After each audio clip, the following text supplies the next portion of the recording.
High husband সবাই হচ্ছে আপনারা সবাই ভালো আছেন। আপনারা হয়তোবা সবাই One UI 7 এর জন্য অধীর আগ্রহে অপেক্ষা করে আছেন S24 সিরিজের জন্য। তবে হতাশাজনক বিষয় হচ্ছে Samsung তাদের যে অফিসিয়াল আপডেটের যে ৭ তারিখের কথা ছিল তাদের এখন পর্যন্ত আসলে তাদের কোনো খবরও নেই। আসলে যারা এখন পর্যন্ত ওয়েট করতেছেন সবাই হয়তোবা সফটওয়্যার আপডেটের যে অপশনটা রয়েছে আরকি তো সেখানে হয়তোবা আপনারা রেগুলার চেক করতেছেন।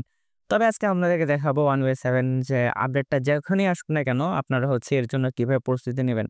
তবে হচ্ছে লেটেস্ট যেটা আপডেট রয়েছে সেটা হচ্ছে ১৪ তারিখ থেকে ভিয়েতনামে হচ্ছে One UI 7 এর যে স্টেবল আপডেটটা রয়েছে, তো সেটা রোল আউট করতে শুরু করবে। তবে এখন পর্যন্ত ইন্ডিয়া, বাংলাদেশ, পাকিস্তান এই দেশগুলোতে আসলে যে কবে আসবে তো এটা কিন্তু এখন পর্যন্ত আমরা সিওর হয়ে বলতে পারতেছি না। এমনকি হতে পারে যে হচ্ছে কালকেই One UI 7 এর যে অফিসিয়াল আপডেটটা রয়েছে তো সেটা চলে আসতে পারে।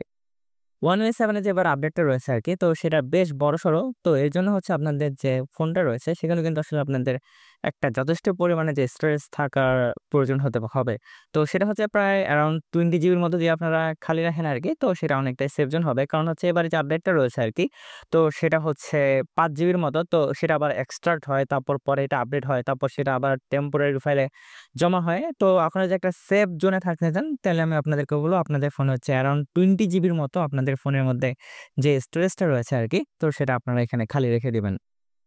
এর পরবর্তী আরেকটা ইম্পোর্টেন্ট বিষয় হলো আপনাদের ফোনের হচ্ছে চার্জ কতটুকু রয়েছে। আপনাদের ফোনে যে আপডেটটা আসে আরকি আপডেট করার আগে আপনারা হচ্ছে আপনাদের ফোনটিকে আপনারা অ্যারাউন্ড 70 থেকে 80% চার্জের মধ্যে রেখে দিবেন। তাইলে হচ্ছে এটা একটা সেফ জোন বলতে পারেন। এর ফলে হবে কি আপনারা যখন আপনাদের ফোনটিকে আপডেট করবেন তখন হচ্ছে আপনাদেরকে কোনো ওয়ার্নিং বা কোনো ইস্যু দিয়ে যেতে হবে না। আর যেহেতু হচ্ছে আপডেট একটা অনেক বড়সড় একটা প্রসেস আরকি। তো সেক্ষেত্রে কিন্তু আসলে ব্যাটারি অনেক ভালো রকমের একটা কনজিউম করে ফেলে।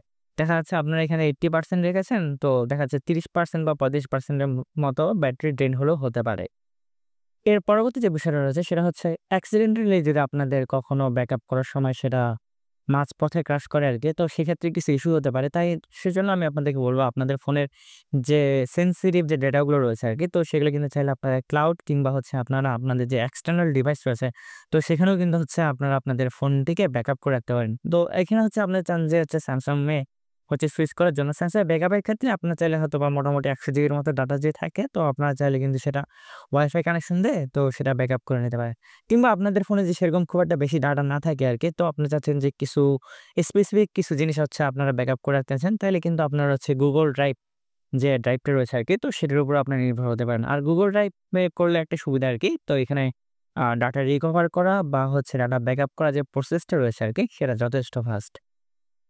এবং সর্বশেষ যে বিষয়টা করে রাখতে হবে সেটা হচ্ছে আপনাদের যে স্টোরটা রয়েছে আরকি আপনাদের Samsung ফোনে তো সেখান থেকে চেক করে রাখেন যে হচ্ছে নতুন কোনো আপডেট আসছে কিনা। নতুন কোনো যে আপডেট এসে থাকে আরকি তো সেগুলো যদি আগে থেকে হচ্ছে আপনারা আপডেট করে রাখেন, তাইলে হচ্ছে আপনাদের যে আপডেট করার পরে যে আপনাদের ফোনটা ইউজ করার যে একটা এক্সপেরিয়েন্স রয়েছে আরকি তো সেটা হচ্ছে অনেকটাই স্মুথ হয়ে যাবে। কারণ ঘুরে ফিরে আপনারা যখন আপনাদের ফোনটিকে আপডেট করবেন তখন কিন্তু হচ্ছে আপনাদেরকে আবারও এই অ্যাপ স্টোরে সেই অ্যাপগুলা আপনাদেরকে হচ্ছে আপডেট করে রাখতে হবে।